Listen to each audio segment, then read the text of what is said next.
Hey everybody, it's Gordon Majak here, back with another episode of Timeless Pop, Rock, and Soul, and back today with part two of our three-part official Timeless Pop, Rock, and Soul thank you from me and the channel to those outrageous, so outrageous, Steely Dan fans that have been so wonderful and so supportive of the channel here recently. Now, you may recall yesterday in part one of the three-part thank you to the Steely Dan fans, I told the story of how when I posted the video back there exactly 3 weeks ago, as a matter of fact, 21 days ago, for the Steely Dan here at the Western World, and the response to that was so outrageous by the Steely Dan fans. You guys were so enthusiastic and passionate in the comments, so knowledgeable. People are teaching me stuff about Steely Dan I had no idea. That's always cool. I love to see that in the comments. And most of all, the views for that video, a video that I was really even hesitant to do in the first place. Even though I love that song, but I went ahead anyway and did it. And you guys responded, those beautiful Steely Dan fans out there. So as a thank you to you cool fans, yesterday we did a little song called My Rival, a little bonus track there. And today on part two, we're going to expand our musical horizons a little bit further out into the Steely Dan universe. And we're going to discover another song from back in the day, back in 1982, actually. And to just put the timing of this in perspective from the Steely Dan perspective, it seems that this album was done just shortly before Donald Fagen did his Nightfly album. Okay, the Nightfly came out there in the fall of 1982, and from my best efforts, it appears that this album was done a few months to several months prior to that. So perhaps even, obviously, crossing over somewhat at the same time, right? They could have been working on those sessions at the same time. This is the album, a brand new artist at that time on Warner Brothers Records. This is a band called Eye to Eye, and their debut album. Now, Eye to Eye is actually the duo of Julian Marshall, who is a keyboardist from the UK, and Deborah Berg, who is a vocalist from right here in the US. Those two got together and hooked up and were signed by Warner Brothers Records back there in the early 80s. And when it came time for the duo to cut their first album for the label, I'm sure, had some say in the matter, and they connected them with a gentleman by the name of Gary Katz. Recognize that name? Gary Katz. Oh yeah, that's right. He was the producer of the Steely Dan catalog from Can't Buy a Thrill all the way through to Gaucho. What a freaking resume. And as you know from Gary Katz, if you know his past, he's done even so much more than that. But certainly the Steely Dan producer title there on all of the albums from Can't Buy a Thrill all the way through to Gaucho. That's kind of the big thing on the old resume there for Gary Katz. So Warner Brothers selects Gary Katz to produce this album, Eye to Eye. Okay, this is Deborah Berg on vocals and Julian Marshall on keyboards.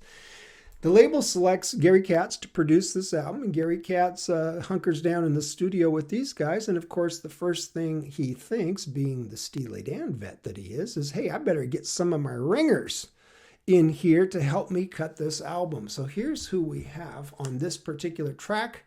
By the way, the track is I guess you could say they're one-hit wonders in a way. They sort of did some follow-up stuff after this album and after the song. This is a whole separate part of the story. But Nice Girls was their single, their debut and their hit single, as it were. And they certainly never were able to follow up the success of this song. So the song is Nice Girls, but here's who Gary Katz brought over with him to help with the recording of the album. How about Jeff Porcaro on drums the great Chuck Rainey on bass, both veterans of so many great Steely Dan songs. The great Rick Derringer on guitar, there's another familiar name. How about Elliot Randall on the guitar solo? Remember that name from back there in Reelin' in the Years and that hellacious guitar solo? That was Elliot Randall, and he's back on this record. So as I said, this album, to the best of my ability, seems to have been done either just prior to these sessions for the Nightfly, when Donald Fagen was doing his solo album there with Gary Katz, of course, also. Could have been done just prior to that or even concurrently, and then just wound up getting released before the Nightfly. So what I remember the most about this was that the label was really behind this, and I guess that seems kind of obvious considering that they're putting Gary Katz on this, a new artist getting a producer of Gary Katz's ability and, as I said, his resume. That speaks to, right there, the investment in the group that the label had, and how much they believed in them. So let's hear this from 1982, Gary Katz producing. You saw the cast of characters there. It's all the Steely Dan dudes, okay? Let's see what they come up with. Let's see what Eye to Eye, Deborah Berg and Julian Marshall have for us back there. You tell me. You guys remember this one? I'm sure a bunch of you already have this record. A lot of you have to already have this record, the Steely Dan fans out there especially. Let's hear it. 1982, it is Eye to Eye, a song called Nice Girls.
What an interesting melding of styles here, right? On the one hand, you have Gary Katz coming from that hard and deep Steely Dan background there, and just the polish and the sheer perfection and the funkiness of the tracks, right, that he's accustomed to with Steely Dan.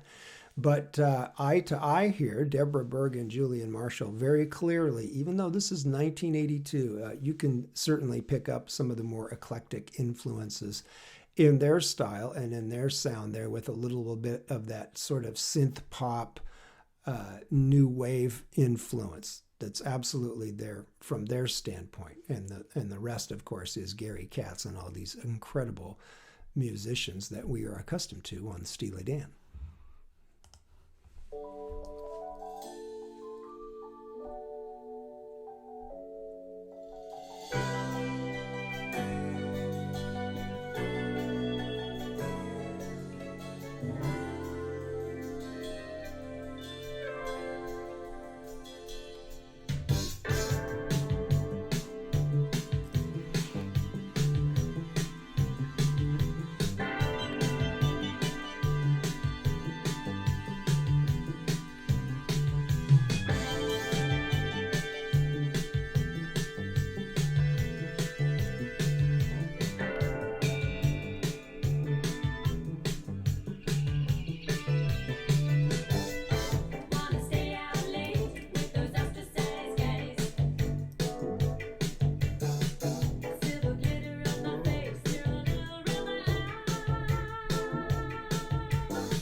Could Chuck Rainey be any funkier on that bass? The answer is no, he could not, and Jeff Porcaro wasn't a bad drummer either. Holy mackerel, what a groove, man. Those brothers just strapped that thing down, and that was it. Locked down.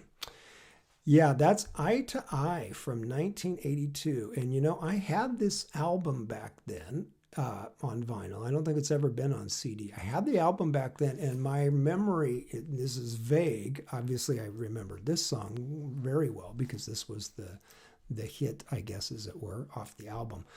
But I do have a vague memory that there was some other material on this album that was interesting and that showed some potential there for Eye to Eye. And it's just funny listening to it back now, 40 years later, all these years later, with everything that we know now about Steely Dan and the perspective that we have now.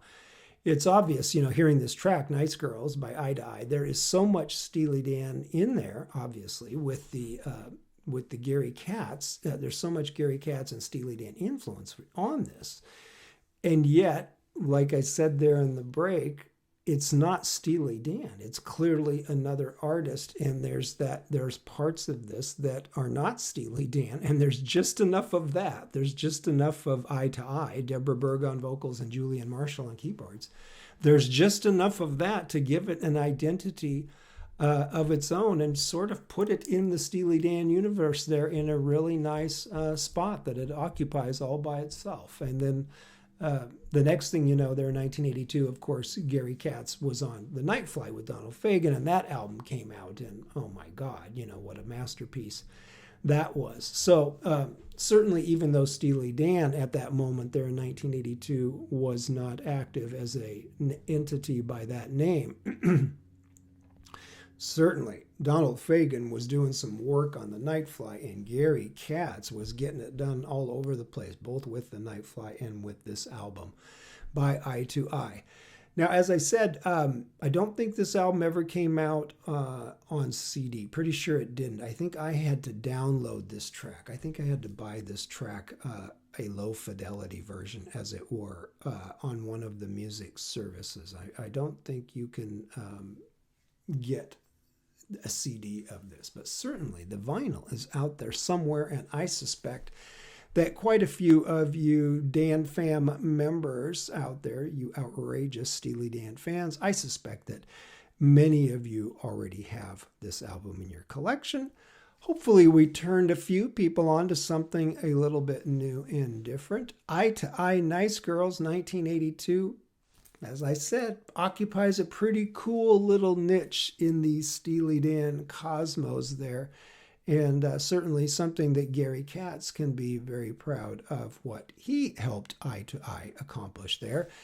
Even though, as I said, as it turns out, in their subsequent albums, they never got close to the success of this album, and in particular, this song, Nice Girls. Still a pretty cool little number there, it's almost even danceable if it wasn't for some of those slow spots in the song. But considering the Gaucho album was 2 years old at that point, the Steely Dan sound, or at least an aspect of it, was not quite gone from the scene yet. And then, of course, Donald comes out with the Night Fly, and you can forget about it. Steely Dan didn't leave that vibe didn't leave the airwaves for a while there. But I always liked this one. I always thought it was a cool little sort of a nugget there out of the broader Steely Dan universe, and certainly something that I wanted to play for you guys. I figured the old Steely Dan heads among you would smile at hearing this one, and the newer ones who perhaps weren't aware of this song might discover something you like as well. We are coming back later today, as a matter of fact. Part 3 of this 3-part thank you to you wonderful Steely Dan fans is coming up shortly here, and you're not going to want to miss this one. We're going to stay out there in the Steely. You already know what it is. All I have to do is tell you it's in the Steely Dan universe, and you're going to go, we already know. So, you guys are ahead of me, but we'll see. You never know. The G-Man might still be able to pull off a surprise now and then. I guess we'll find out in that next video. Don't miss it. Coming right back.